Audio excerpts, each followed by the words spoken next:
안녕하세요. 저는 30대 후반 여자입니다. 저는 정말 몇 년 전 인생을 돌이킬 수 없을 정도의 커다란 실수를 저질렀고 그 대가를 지금까지 치르는 중입니다. 그래서 그 이야기를 하기 위해 이렇게 사연을 보내게 되었습니다. 제 이야기를 들은 여러분들이 제게 욕을 하고 돌을 던질 것을 저도 잘 알고 있어요. 하지만 그럼에도 이렇게 사연을 보내게 된 이유는 제 이야기를 교훈 삼아 지금이라도 바로잡을 수 있는 사람들은 바로잡길 바라는 마음에 이렇게 보내봅니다. 이 글은 저의 고해성사이자 과거에 저와 비슷한 사람들을 말리기 위해 쓴 글이거든요. 저처럼 땅을 치면서 뼈저리게 후회하고 싶지 않다면 말이에요. 이야기를 시작하기 전 제 소개부터 해야 될 것 같네요. 사실 저는 고아입니다. 부모님의 생사는 지금도 알 수가 없습니다. 그냥 생각을 하고 기억을 할 수 있었던 나이부터 저는 보육원에서 자랐습니다. 나중에 보육원을 나가는 날이 되었을 때 원장님께 듣기로는 부모님이 저를 보육원 앞에 버리고 가셨다더군요. 그래서 저는 부모님이 누군지 찾을 수가 없었습니다.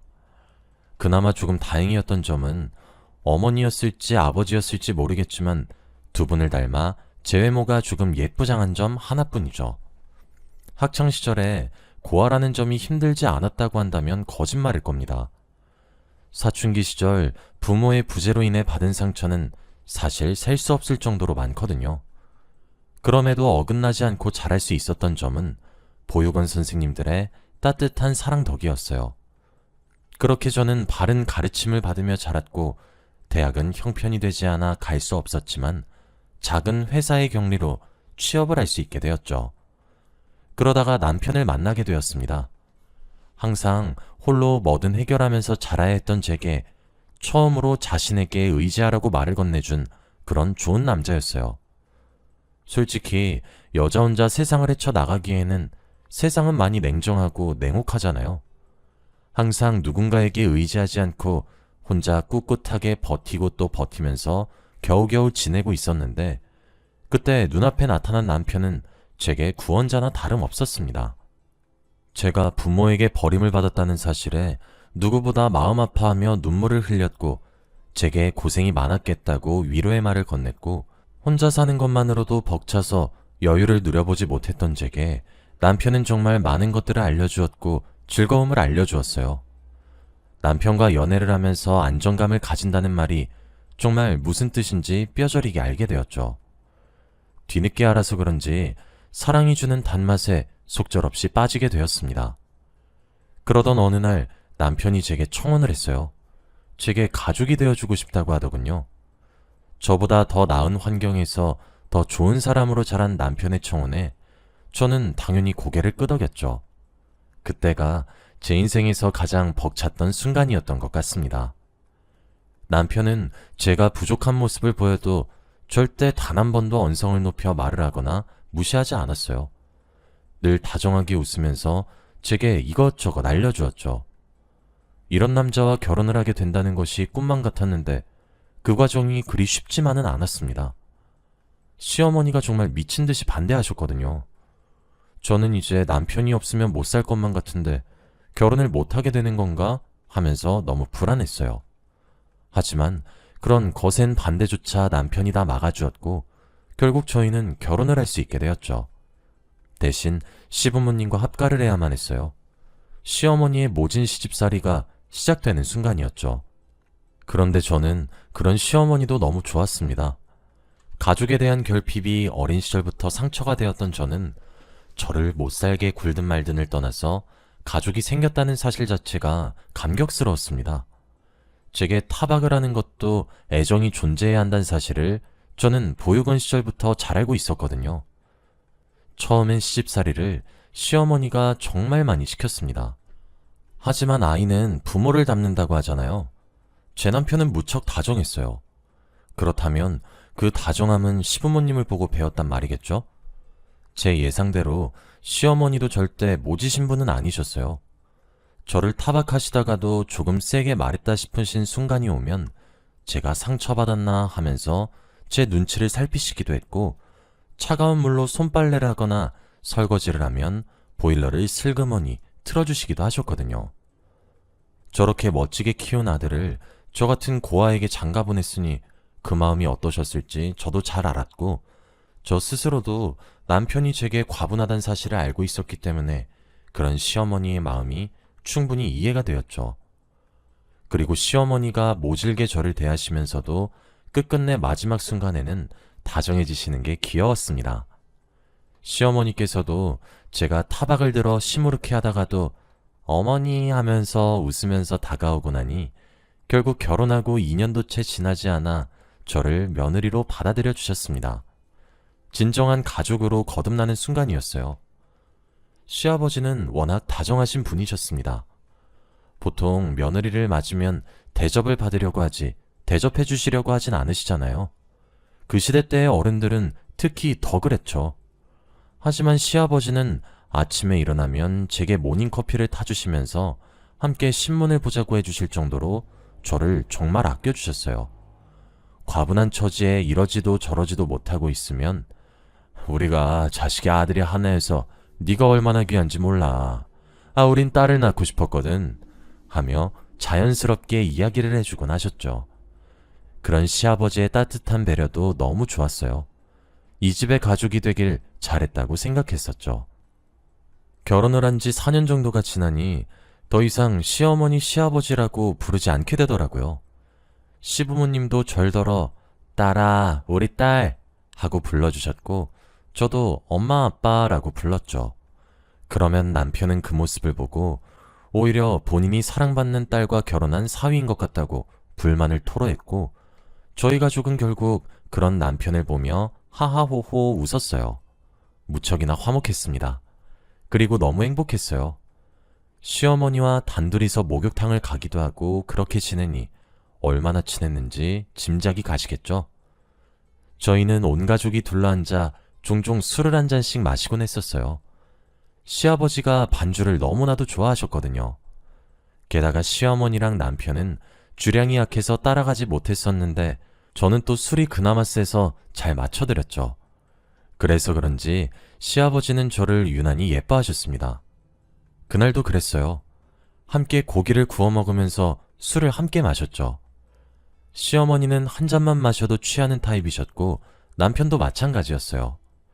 결국 시어머니와 남편은 핑핑 눈앞이 돈다며 각자 방으로 들어갔고 저랑 시아버지는 남아서 더 마셨죠.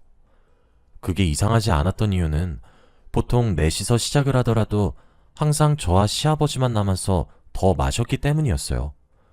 그리고 그날 있어서는 안 되는 일이 벌어지게 되었죠. 저는 지금도 그 순간이 정말 후회스럽네요. 저도 점점 취기가 오르기 시작했었습니다. 제가 주량이 시어머니와 남편보다 세긴 하지만 그래도 시아버지보단 못하거든요.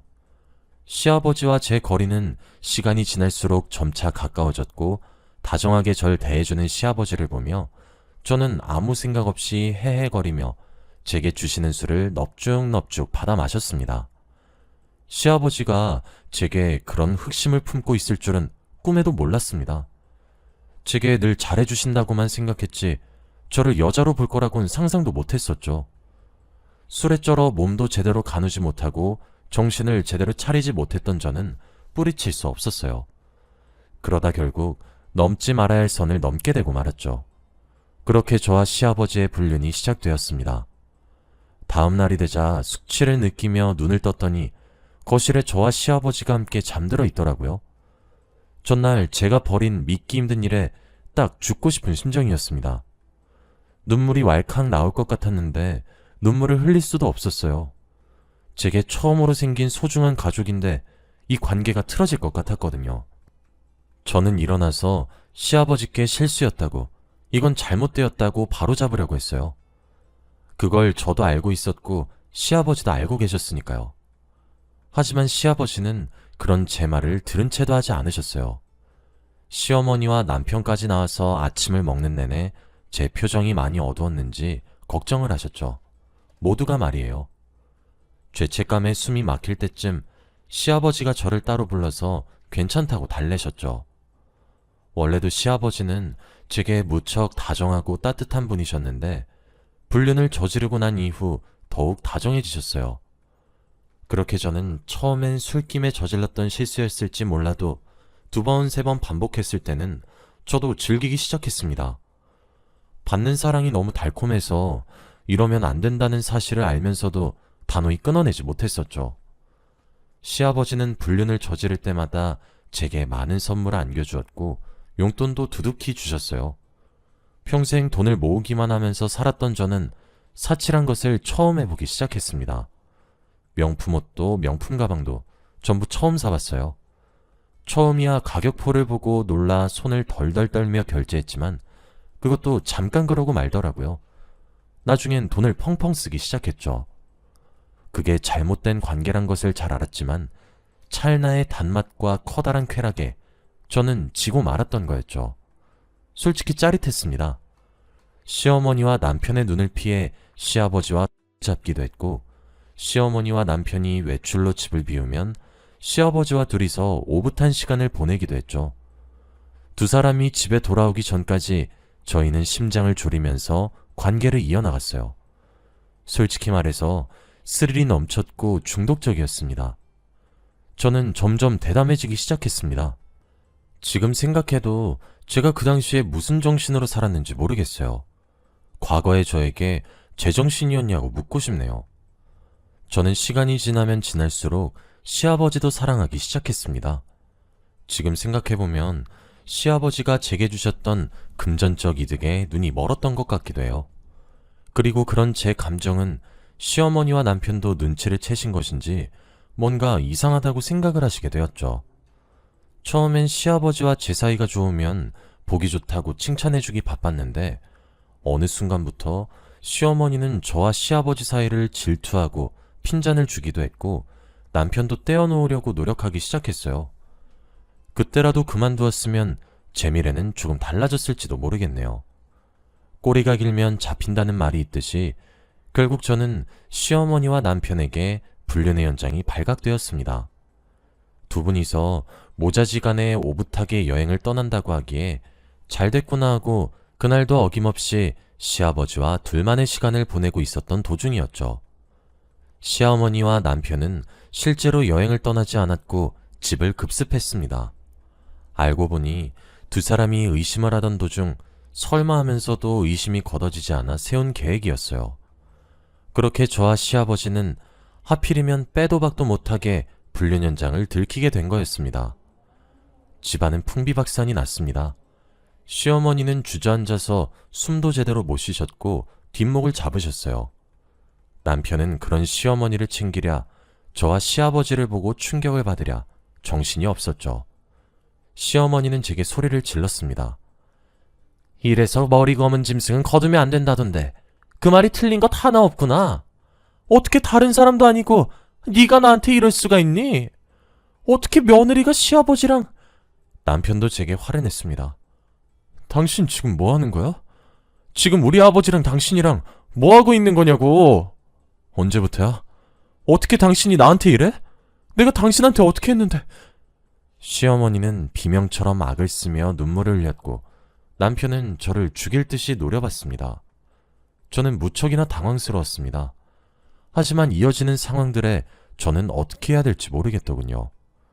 시아버지는 저를 급히 내팽개치고는 시어머니에게 허겁지겁 다가가 무릎을 꿇고 오해라고 말을 하기 시작했어요. 여보, 아니야. 그게 아니야. 이거 전부 다 오해야. 아니, 며느리가 여운 거야. 나 정말 이럴 생각은 아니었어. 진짜야? 전부 며느리가 날 먼저 유혹했다고. 난 아니야. 저렇게 어린 여자가 작정하고 나를 꼬시는데 어떻게 안 넘어가? 미안해. 시아버지가 저를 바로 끊어내셨거든요. 아니, 그게 아니잖아요. 시작은 제가 아니라... 제 말을 자른 시아버지는 처음으로 제게 욕을 하며 닥치라고 이야기하셨죠. 시어머니가 더 오해하기 전에 저보고 스스로 잘못했다고 무릎을 꿇고 싹싹 빌라고 하시면서 말이에요. 불륜 현장을 들킨 것도 당황스러운데 믿고 의지할 사람이 하나도 없더군요. 시아버지에게 그렇게 버림을 받게 되리라고는 정말 상상도 할 수 없었습니다. 시어머니는 두 손으로 얼굴을 가린 채 오열했고 집안 꼴이 참 말이 아니었어요. 시어머니와 남편은 당장 집에서 꺼지라며 절 쫓아냈죠. 그렇다고 제가 갈 곳이 어디에 있겠습니까? 집도 절도 없으니 밖에서 오들오들 떨었죠. 그래도 포기하지 않았어요. 이제껏 제게 그렇게 다정하게 대해주셨으니 시아버지가 절 조금이라도 도와주겠다고 기대했어요. 남편에게 미안하다고 어떻게 빌어야 할지, 시어머니 얼굴을 어떻게 봐야 하나 고민했어요. 시아버지는 돈이 많으시니까 나 하나 정도는 보살펴주지 않을까 상상하기도 했죠. 전 그때까지도 정신을 차리진 않은 상태였어요. 하지만 상황은 제가 생각했던 대로 정말 단 하나도 흘러가지 않았습니다. 사실 그동안 시아버지가 제게 줬던 두둑한 용돈들과 시댁으로부터 받았던 경제적 지원 전부 시어머니의 주머니에서 나왔던 돈이었더군요. 시아버지는 젊었던 시절에 사업 실패로 재산을 전부 다 날려먹은 뒤 모든 명의가 시어머니 것으로 변경이 되었고, 그 이후 시어머니의 꼼꼼한 재테크로 재산이 몸집을 점차 부풀렸던 거였어요. 시아버지는 시어머니께 용돈을 받으며 생활을 하고 계셨던 것이었고, 이제껏 시아버지가 제게 주신 용돈들 전부 시어머니가 시아버지의 체면을 생각해서 뒤에서 며느리에게 주라고 따로 챙겨준 용돈이었던 거더라고요. 시아버지는 가진 것 하나 없는 알거지였습니다. 저는 시아버지와 나란히 이혼소송과 상간자 소송을 당하게 되었습니다. 그때까지 집으로 한 발자국도 못 들어갔고 모텔을 전전하며 지내고 있었죠. 처음엔 너무 억울했어요. 제가 무죄라고 주장하는 건 아니었지만 제가 먼저 시작한 관계가 아니었으니까요. 시아버지가 제게 먼저 다가오지 않았다면 전 법정에 서지 않아도 되었을 테니까요. 꽤 시간이 흐르고 공판을 하기 위해 법정에서 만난 시어머니와 남편의 얼굴을 보니 제가 그제서야 무슨 미친 짓을 저질렀는지 깨닫게 되더군요. 두 사람 다 몇 주 사이에 살이 쏙 빠진 얼굴을 보니 정말 마음고생이 심했겠다는 생각밖에 안 들었어요. 지금 생각해보면 천의 고아였던 저를 친엄마라 생각하라고, 본인도 정말 친딸처럼 생각하겠다고 따뜻하게 저를 보듬어 주신 시어머니셨고, 자존감이 낮은 저를 곁에서 사랑을 듬뿍 주기도 했고, 제게 가족을 만들어주겠다고 이제 혼자 외로워하지 말고 가족이 모여서 북적거리면서 살자고 했던 남편이었는데, 그깟 불장난에 두 눈이 멀어 모든 관계를 제 손으로 박살낸 저 스스로를 용서할 수 없었어요. 저는 그렇게 두 사람의 상한 얼굴을 보고 그제서야 뒤늦게 후회를 하기 시작했습니다. 처음엔 소송을 받고 법정에 서야 한다는 사실을 알았을 때 분통이 터질 것처럼 억울했었는데, 저는 아무런 변명도 하지 않기로 했습니다.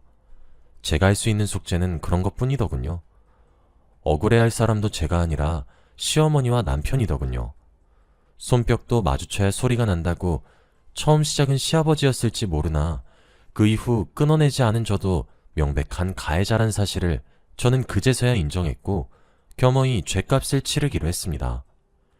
제가 죗값을 치른다고 해서 시어머니와 남편이 받은 상처가 없어지는 건 아니겠지만요. 저랑 시아버지는 결국 이혼을 당했고 위자료까지 내야 했습니다. 제가 내야 할 위자료는 남편과 시어머니 두 사람을 합쳐서 7천만 원 정도였고 지금도 갚아나가고 있습니다. 시아버지는 이혼을 당하고 난 뒤 제게 다시 돌아와 차라리 잘 되었다고 함께 살자고 하더라고요. 정말 치졸한 시아버지의 얼굴을 보고 있자니 그제서야 눈에 붙어있던 뭐가 벗겨진 것인지 저보다 28살이나 많은 이 늙은 노인에게 제가 왜 그렇게까지 목을 매달았는지 알 수가 없겠더라고요. 정말 너무 많은 후회가 되고 있습니다. 저는 이혼을 당한 이후 인생이 걷잡을 수 없이 망해가기 시작했습니다. 죗값을 치르기 위해 하루 벌어 하루를 먹고 살며 지내고 있어요. 고작 7천만 원으로 시어머니와 남편에게 속죄할 수는 없겠지만 말이에요. 저는 악마에게 영혼을 팔아서라도 제가 실수를 저질렀던 그날로 시간을 되돌리고만 싶습니다. 어리석었던 제 과거를 스스로 용서할 수 없고 제가 너무 뒤늦게 깨달은 것도 화가 납니다. 여러분들 중에서도 저와 같은 실수를 하고 계신 분이 있을지도 몰라요. 그런 사람이 있다면 지금 당장 그만두시길 바랍니다. 저처럼 되돌아올 수 없는 강을 건너기 싫으시다면 말이에요. 세상엔 영원한 비밀이 없어요. 언젠간 들키게 되고 꼬리가 길면 밟히는 법이죠. 사람에게 상처를 주면 저희 눈에선 피눈물이 흐를 거예요. 지금의 저처럼 말이에요. 그리고 이런 삶은 생각보다 더 지옥 같답니다. 저는 몇 년이 지난 지금도 빚을 갚고 있고 매일 속지 않은 마음으로 살아가고 있습니다. 시간이 지나면 지날수록 과거의 저를 스스로도 용서할 수가 없게 되더라고요. 그러니 저와 같은 실수를 하고 계신 분들이 있다면 저와 같은 단계를 밟으려고 하지 마세요. 지금이라도 늦지 않았으니 돌이킬 수 있을 때 돌이키시길 바래요. 여기까지가 제 이야기였습니다. 긴 글 읽어주셔서 정말 감사합니다.